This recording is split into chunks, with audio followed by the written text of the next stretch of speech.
Hello, welcome everybody. My name is Anna Chua and I am an engagement lead with Red Hat Open Innovation Labs in EMEA. And today I'm here with my colleague. Hello, I'm Dorpan and I work as a UX designer in the Red Hat Open Innovation Lab in EMEA. The vision of Open Innovation Labs is to unlock our customers' greatest possible potential by leveraging open technology, open process, and open culture. And today, we are going to tell you a story of one of our customers. They were plagued by inflexibility and lack of innovation, with projects being delivered with dedicated hardware with long provisioning times. Upgrades and non-critical patches for existing applications were hardly ever performed, and they were providing services to their customer who really wanted to see their services being delivered in the cloud, but there was no cloud footprint so far. There was no culture of reuse. Every project was reinventing the wheel. Furthermore, they were measuring anything and didn't know if they were improving or not. Having a combination of the right technology, processes, and culture in places was key for their ambition. And Red Hat had just the right solution for them: Open Innovation Lab and Residency. What is a residency, you may ask? It is an immersive engagement where Red Hat architects, UX designers, software engineers pair one-to-one with a customer team of 3 to 6 people to co-create digital solutions. Soon the customer embark on their container adoption journey with Red Hat, starting with the Open Innovation Labs. All our residencies are fueled by open practices that live in the Open Practice Library. Community-driven repository of practices and tools. They are shared by people who are currently using them with people who want to learn about them. To help navigate the library, all practices can be visualized on Canvas based on the outcome delivery framework that has 3 parts. They are connected with the infinity loop called Mobius. So discovery is here to generate outcomes, options how to get there, and finally delivery to test them and understand which are working, which are not working. In addition to that, there is a foundation layer that captures practices that provide culture and collaboration and technical engineering. The intent of our lab residencies is to take the full team on a journey of continuous discovery and continuous delivery. We are now going to take you for the walk the walls of the residency and show you how we use the open practice library practices throughout the journey with the customer to solve the problems. Our first stop is the impact map. As you can see in the discovery loop, it's located at the very beginning because it's one of the practices that answer the why question. It is an engaging strategic planning technique that was introduced by Gojko Adic. It is an excellent way to allow leadership and autonomous teams to have a conversation around strategic priorities and how they translate into the work that the team has to deliver. So how does it link to our residency story? That was the very first thing that we did together. You can see here the team in process of doing the impact map. 2 hours later, we had shared understanding of the goal, becoming the top data intelligence company in that country's market, having satisfied customers, and so on. We moved on to understand who can help us achieve that goal, or maybe who would prevent us from getting there. So we generate this list of potential actors. And as you can see, we've got a mix here of individual actors and the groups of actors. Next step gave us an inventory of human behavioral changes that must occur or not occur for us to be successful in what we're doing. They are called impacts. We also generated potential features, solutions that could help us achieve the impacts that we desired. And finally, we asked the team to prioritize the top 3 impacts that they wanted to focus on first. It's important to mention that the impact map is a collection of hypotheses. You know what you know at a given point of time. So you might assume that by understanding the pain points of your customers and building solution for them, you might be able to improve customer satisfaction. You set on the journey to verify that hypothesis. If that's not the things you should be doing, then you go back to the impact map and you pick up the next high priority item. Let's proceed to the next stop. The second thing on the discovery loop is the target outcome. So let's talk about target outcome. Target outcome is a tool to capture and articulate the goal and outcomes a team is striving to deliver. They can include customer-based outcome, usually end-user outcome, as well as business and capability-based outcomes.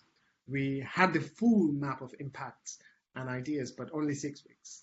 We needed to achieve alignment and focus across stakeholders, groups, and team members. We also wanted our team to think about achieving measurable customer and business outcomes, where the focus is more on impact as opposed to purely outputs. It was a visual reminder to everyone on the current outcomes of focus. During 6 weeks of residency, we referenced that board several times during prioritization sessions.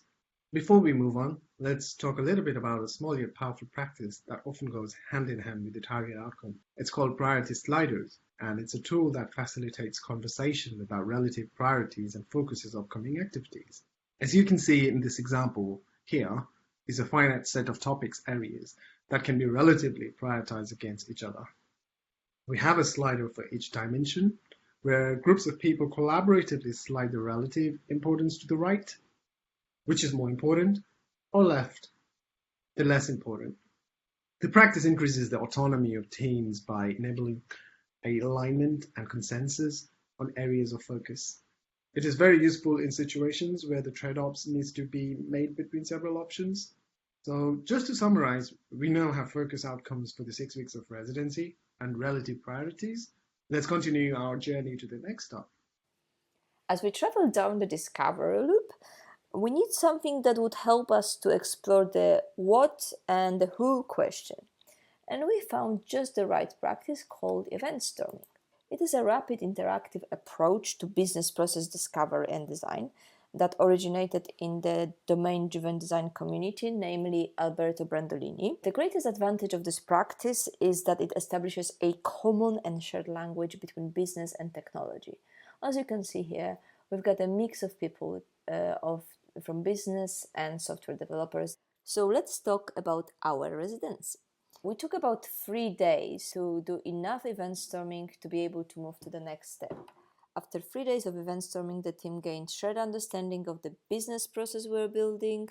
We understood some users that were involved in the process. We had an initial inventory of UI screens for the process, and we started seeing the initial logical architecture. At this stage, as we mentioned, we identified a few users, so let's see what Darpan can tell us about finding out more about the users that we have found. So the next thing on the discovery loop is empathy mapping. So let's discover what is empathy mapping. During the residency, we put emphasis on the end users, and hence we adapted practices from human-centered design. In this particular case, we use empathy mapping and personas to define a group of people, which are end user segments. The information was also added from the qualitative research methods like user interview, observation techniques like AEI framework, and the other facilitated conversation exercise to contextual research. The first one in the quadrant is think and feel. And this section is a bit tougher than others, as this refers to internal thoughts on what a user is thinking or feeling throughout specific task while trying to accomplish the goal. The other one in the quadrant is C. This section captures what or how the person has observed or identified different things throughout the task. Says and do. This section captures what actions do the user take in order to accomplish the task and what does the user says about it while doing those tasks. Pain. The area captures any major fears, obstacles, and frictions that occur. And gains on the other side. This area captures any wants or user needs that will eliminate these pain points. The real benefit of this exercise comes from doing it collaboratively in a team. At this stage, you have seen in the picture all the team members captures information, diverge to review the research from each quadrant, then later converge all of those different post or cluster similar ideas together and name those fields, like in the picture. So the outcome of this is a shared visualization of who a user is amongst the wider organization. This also helps to develop new or validate the existing product persona throughout the project. Give each user a name, as we have given a name Andy to our persona. This helps humanize them and is part of building a common vocabulary to describe your user. Every time you come out of the delivery loop, you want to be able to deliver an increment of product that is delivering value to the users. With that in mind, we needed to visualize learning and understanding of discovery practices, impact map, event storming, and empathy map. This is why we use the practice called value slicing. In value slicing, we use categories, sometimes referred to as spine, to bucket up ideas, experiments, technical spikes, features, anything that constitutes outcome to the users. With our residency, we focus on categories for target outcomes, upskilling, proving tech, and finding out the roadmaps, what happens after residency. We also added some impacts from Impact Map and the main business areas from event storming. All our deliverables, called RIBs, were then grouped under those categories, and the team working with business stakeholders prioritized them into the slices that could be released. When discussing the value, we have a great drawing here by Henrik Nieberg, who is probably the most famous agile coach in the world these days. And as you can see, it's all about enabling the user to do their jobs from the first release. In our example here, as you can see from the screen, the highest value was in setting up the application skeleton, getting the team on the same page as far as the technology choices were concerned, and building the continuous integration, continuous deployment pipeline. Also, the strong focus was put onto starting with user experience. Then we gradually moved into building other capabilities of the application, like search, and then storage, and so on. So let's go back to DARPAN. Located in the options part of the Mobius loop is the product backlog. So let's explore what is product backlog. The product backlog is a prioritized list of features. It's owned by the product owner and frequently refined based on the information gathered from user feedback. As you can see in the picture, the team is going through the backlog refinement process. This allowed everyone in the team to build shared understanding on what was the scope of work in the backlog. What are the conditions of satisfactions we needed to fulfill as a team, plus how we prioritize about what we as a team need to do first. With product backlog in place, we are ready to start the delivery. We followed Scrum as framework. Every sprint would start with sprint planning, and then when the sprint started, each day the team synchronized their activities in the daily stand-up. Every sprint we would deliver working software as a product increment. As you can see here, we started from the skeleton, then we sorted out some security. On top of that, every sprint we ran the UI workshop. Darpan, since you are an expert, can you tell us a little bit more about it? Of course. This practice is also known as collaborative design in Lean UX, to bring the cross-functional team together to visualize the potential solution to a design problem. Considering 6 weeks is a very limited time, so the workshop allowed us to come together and sketch the very best solutions in a limited time. Yes, we did a lot of sketching and applied double diamond techniques to diverge and converge. We revisited the impact map, event storming, and empathy map. The exercise eliminated a lot of duplication and helped us to collaboratively build and develop a method to test the best possible solution. The next on the delivery loop is measure and learn, where things like usability testing, sprint review, and retrospective took place. So let's explore this loop in detail. As we can see in the picture, we met the targeted users to gain useful insights into what worked and didn't, by doing the usability testing with our prototype. We also performed A/B testing experiments and compared the users with 2 combinations of solutions. So we know what to do next in order to develop and refine our solutions continuously. At the end of sprint, we were releasing an increment of a working software that was showcased to all interested stakeholders. Finally, we ran a retrospective to look for opportunities to continuously improve with short time-boxed activities. So we've covered continuous discovery and continuous delivery. In order to make them effective, we needed to have a solid foundation in place, which is Foundation Loop. Foundation Loop contains a mix of practices that help to put the psychological safety and the culture and collaboration in place, and technical engineering practices that allow for continuous delivery at a sustainable pace so the team doesn't get stuck with the technical debt, manual testing, and so on. During our residency, we used lots of them. They are available in the Open Practice Library. Today, we are going to cover just a few of them. Let's start with the social contract. The social contract is a simple yet highly effective manner to enable team autonomy and self-accountability for engagements. The social contract is created by the team. It looks to codify the behaviors and expectations of the team.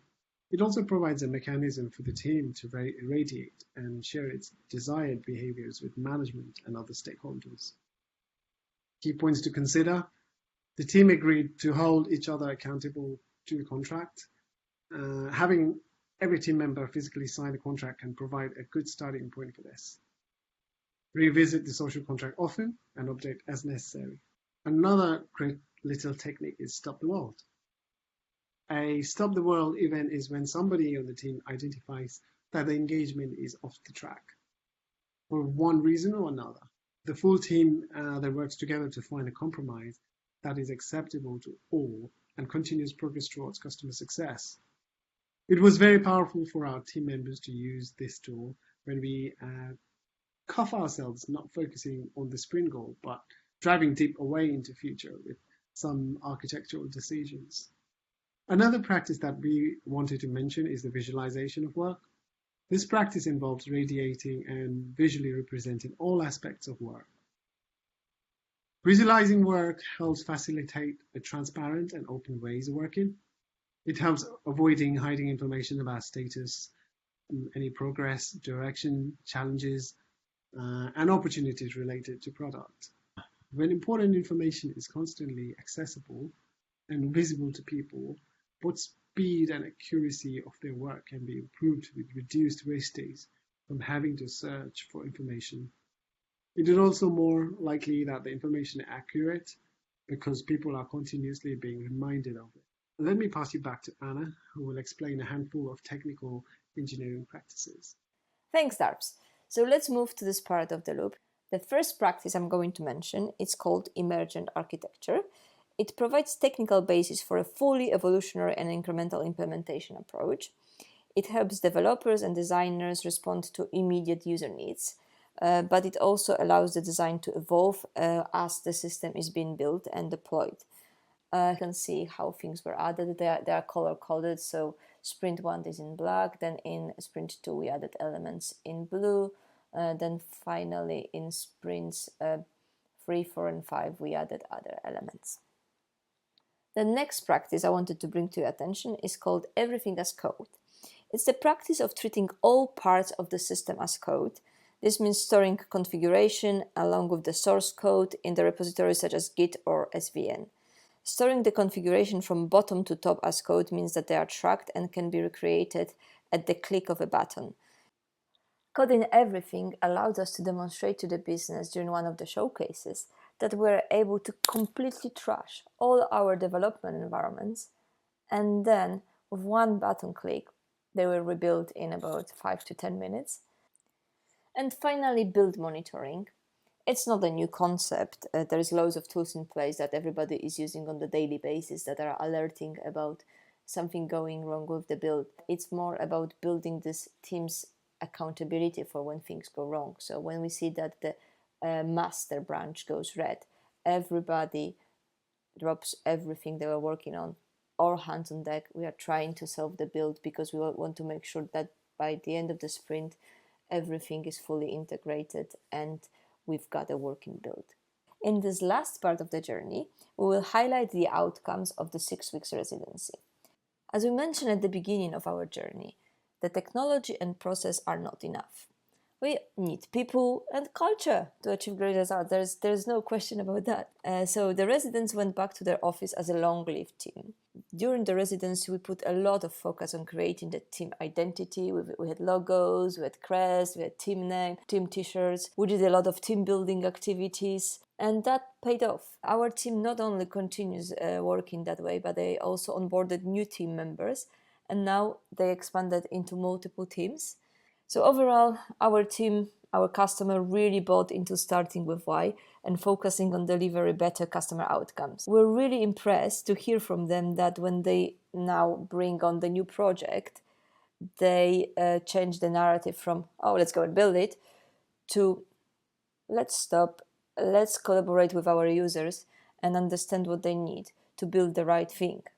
That resulted in improved customer satisfaction. As you remember, the first impact we were talking about when we discussed the impact map was exactly that. It was about customer satisfaction. So that is now paying off. It's not just the customers that are happier. Also, people working for those customers are happier. They feel connected to the value. Okay, that's everything we had for you today. We hope that you enjoyed our session. Thank you very much for participating.